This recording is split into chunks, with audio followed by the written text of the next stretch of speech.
دکتۆر سڵاتان لەبێ و کاتت باش.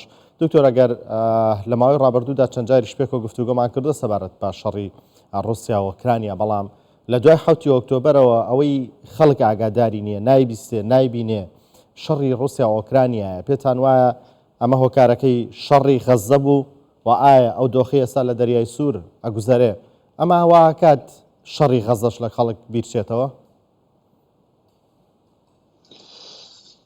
بەڵێ ئێوەفتان باش. حتمما کاریگەری هەواڵەکانی میدیای نێودەوڵەتیە کە بەدەستی نەماڵەی ڕۆچێڵدا، ڕۆچڵەکانیش ئەمڕۆ کۆنتترۆلی بانکی نێودەوڵەتی میدیای نێودەوڵەتیان کردووە. بە حقیقەت ئەوەی ئەوان بیانوێتن وای لێ دەکەن، بەڵام ئەگەر بینە سەرواقعی حاڵ ڕەنگە لە توێری پڵانە تێڕوانینەکان جیاواز بێ. هەندێک بڵێنەمە هەموو ئەمریکای و ئەمریکاوە دەکەوانیە ئەمڕۆ دوو جەبهە هەیە، جەبهەی رووسی، ئێرانی، سینی، جەبهەی ئەمریکی، ئەوڕۆپی، بەریتانی. ئەم دوو جەبهەیە و غەزەش بەشێکە لە شەڕەکانی رووسیا و ئوکرانیا، بەشێکی ترە لە ڕاندێکی ترە. بە حقیقەت ئەوەی دەیبینین ئەمڕۆ لە گەری بابلمەندەب کە شادەماری سەرەکی هێزی ئێنێرجیە لە بەڕێژیشتە لە زووە ئاماژەمان بەوە کردو هەر کاتێک ئەنێرگی سعری گاز و ئۆیڵە بەرز بێتەوە لە ساڵحی رووسیا، شتەکانی رووسیا بەرژەوەندی بۆ دەبێتن. هەمان کاتیش کۆماری ئیسلامی ئێران و حوسیەکان و کەوانە جەبهەیەکی موحدن لەگەڵ عێراقی شەکە دێتە ناو شەڕەکان، ئاماژەشمان بەوە کردو لە سوودا. لە بیرمانە سێ ڕۆژانە 9 ملیۆن بەرمیل نەوت لەگەر 4-5 ملیار ینی قەدەم مکعبی غازە بە بابلمەندەبە بەم دەریای سوورە تێدەپەڕێ کە کاریگەری سەتادەی لەسەر اقتصادی نێودەوڵەتیە دەبێتن. و لە بیرمان نەچێ 35,000 بەرمیل ساڵانە، 35,000 کەشتی ساڵانە بەم دەریای سوورە تێدەپەڕی کە دەکاتە سەتادەی گلۆباڵی GDP نێودەوڵەتیە. ئەوانە هەموو کاریگەریان هەیە.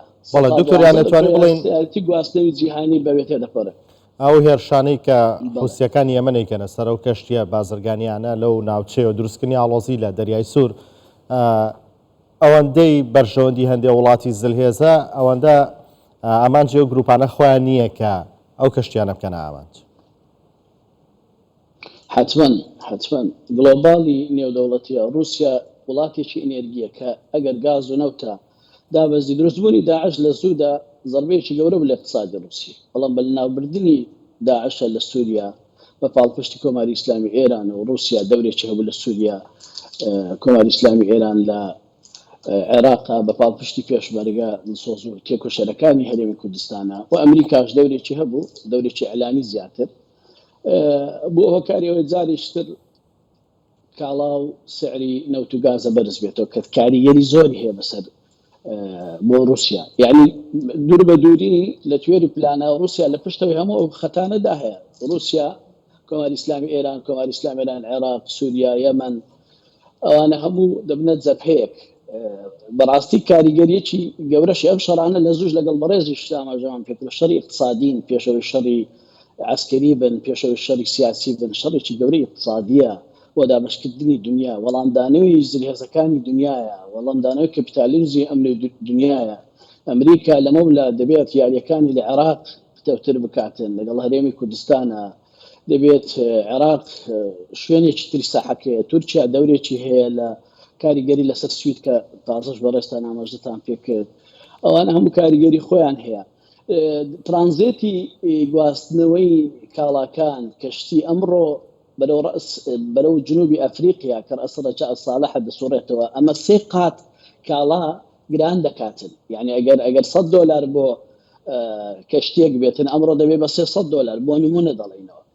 یعنی لەمەولا دەبێت خەتێکی تر بدۆزنەوە بە بەراورد بە ئەو خەتەی کە گەری بابلمەندەبە ئەویش کەنداوی خەلیجی فارس لەگەڵ بەسرایە، ئەوانە خەتێکی ترن بە ترانزیتی عێراق. ئەگەر عێراق ژیرانە لە ڕووی اقتصادی نێودەوڵەتیە بیر بکاتەوە، بەڵام ئەمنیەتی عێراقی جارێکی ترش دەگەڕێتەوە سەردەستی کۆماری ئیسلامی ئێران و باگراوندە رووسیەکەی. دیسان لێرانەوە یاریەکان ئاڵۆزی بۆ ترانزیت دروست دەکەن. ئەمە هۆکارە بۆ بەرزبوونەوەی کاڵا بەگشتی بەرزبوونەوەی گاز و ئۆیلا بەگشتی بە حقیقت کارەساتێکی گەورە ڕوو دەداتن لە 2024 ئەگەر نەتوان کۆنتترۆلی ئەو کرد لە بیرشوان لەس ئەدیتریا خۆ پێگەیەکی سەربازی گرنگی هەموو وڵاتە سەرهێزەکانی تێدایە بەڵام تۆ ناتوانانی کۆنتترۆل وڵاتێک بکە کە خۆتی تایە وەکو شۆرجەرە حوسیەکان یەمن یاخود هەر سەربازێک لە وڵاتەکە خۆی ئازاترە لەوەی کە دراوسەکەی دێتن تێدا شەڕ دەکات.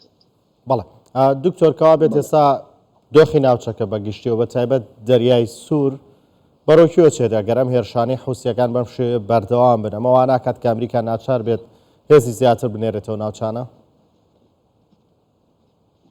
ئەمریکا کاتێکی گرنگی پێکە هەرێمی کوردستانە بەڵام کورد دەبێت زۆر ژیر و وریانە کار بکاتن لێرانە تورکیا کارتی خۆی پێ لە بەرامبەر ئەمریکا بە دوو جەزرە کڕین و فرۆشتنە جارێکی تر لە بۆ بازاری سیاسی ئەوروپا بازاری اقتصادی ئەوروپا ئەوەیە عێراق پێگەی ئەمریکیەکان ناگرێتە خۆی مستحیلات يعني هەرچەند دەسەڵاتیش بگۆڕێتن پێگەی کۆماری ئیسلامی ئێران و خەتی ڕووسی و خەتی ڕۆژهەڵات دەتوانین بڵێن وڵات دنیا دەتوانین دابەش بکەن بە دوو بەرەی بلۆچی جیهانی بلۆچی ڕۆژهەڵاتی بلۆچی ڕۆژئاوایی ئەمڕۆوای لێ هاتووە ئەم خەتەیە کۆنتترۆل ناکرێت تەنها هەرێمی کوردستان یاخود چەند وڵاتێکی تر لە دەوروبەری ئەوێندەدا خەلیج دەتوانێت لە بیرمان نەچێت سەردانی ولادیمیر پوتین بۆ سعودیا دواتر ئەم کاریگەری بەسەر بۆ ولادیمیر پوتین هەتا نەگەیشتە سعودیا شۆرجەر و حوسەکان ناتوانانی ئەم بەرپەرزدانەوەیان هەبێتن بۆچی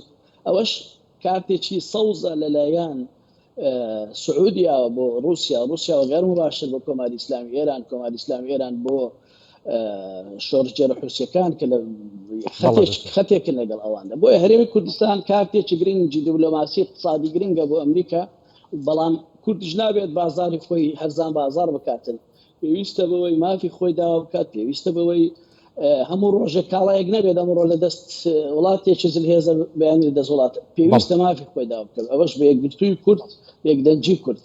بەڵێ بەڕێز دکتۆر ڕزگار گەڵاڵی شرۆفەکاری سیاسی نێودەوڵەتی سپاس کە لەگەڵماندا بووی.